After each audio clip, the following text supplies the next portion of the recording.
Hoje a gente vai mergulhar num livro, A Teoria da Harmonia, de Arnold Schoenberg.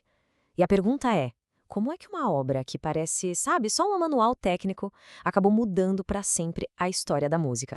Olha só para ele! À primeira vista, parece um livro didático qualquer, né? Capa dura, cara de coisa séria. Mas o que está aqui dentro, isso é, na verdade, o projeto de uma revolução. Uma verdadeira revolução musical.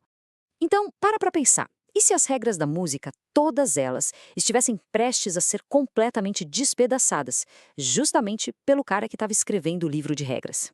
É essa a ironia, o paradoxo que a gente vai desvendar. Bom, vamos começar a entender isso.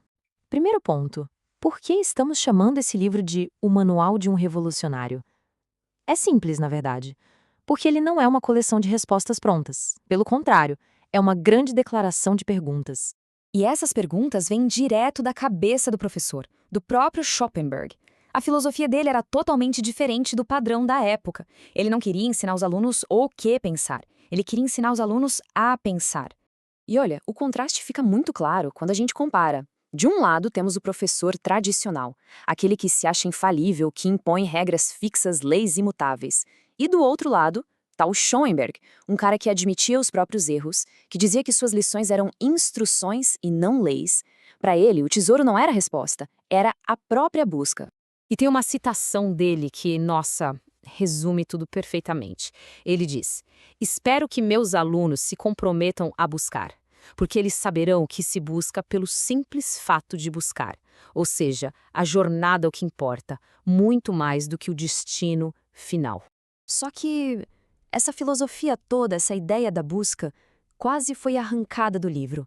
E é aí que a gente entra numa história muito boa, a dos não essenciais que eram, na verdade, essenciais. Foi uma verdadeira batalha pela alma do livro. Então, a história é a seguinte. Um aluno do Schoenberg chamado Erwin Stein teve uma ideia. Ele compilou um guia prático para, supostamente, tornar o livro mais acessível. Só que, ao fazer isso, ele acabou removendo, bom, basicamente tudo que importava. O guia tirou todas as partes teóricas, as discussões filosóficas, as polêmicas, justamente o que, para o Schoenberg, era o coração, a alma da obra. E a resposta do Schoenberg para isso? Ah, foi genial. Por ironia, ele escreveu algo como: "A minha teoria da harmonia é obviamente longa demais. Que bom que agora tem esse guia, assim todo mundo pode deixar a minha teoria em paz, do jeito que ela é." Foi jeito dele de dizer, com toda a classe, que a ideia de tirar a parte filosófica era um absurdo. E essa alma revolucionária não está só no texto, está na própria estrutura do livro. Se a gente olhar o índice, ele funciona como um mapa.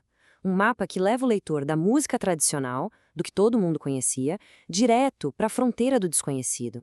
Dá uma olhada nisso. Quando a gente compara as edições, a evolução é gritante.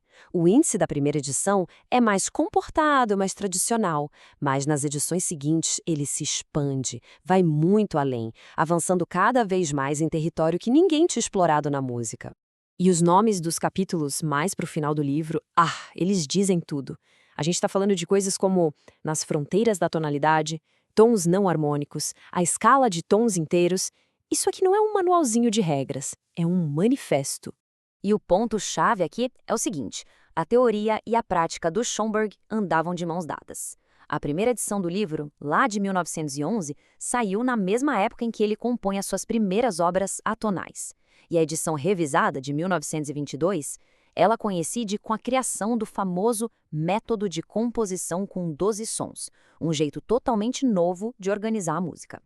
Então, pensa bem. O livro não estava só descrevendo o futuro da música. O Schoenberg estava literalmente inventando esse futuro enquanto escrevia. E tudo isso junto nos leva ao legado final, que vai muito, mas muito além das regras da harmonia. O impacto real desse livro foi criar uma nova forma de pensar sobre a arte em si. A ideia mais bombástica de todas era dizer que a tonalidade, sabe, aquele sistema com dó maior, lá menor que a gente está acostumado a ouvir e que dominou a música por séculos, não era uma lei da natureza, não era algo eterno e imutável. O prefácio do tradutor Roy E. Carter coloca isso de um jeito perfeito. Olha que forte. O sistema de tonalidade maior-menor não é uma necessidade da música, nenhuma lei natural. É antes uma convenção que um dia foi viável, mas agora está esgotada. Então, No momento em que ele trata as regras como simples convenções e não como leis, pronto, Schoenberg basicamente libertou a música das amarras da tonalidade. Ele abriu a porta para todo um novo século de possibilidades sonoras. E isso tudo nos deixa com aquela pergunta fundamental que o próprio Schoenberg nos ensinou a fazer. Se todas as regras são, no fundo, apenas convenções esperando para serem questionadas, que nova música, que novas artes ainda estão por aí, só esperando para serem escritas?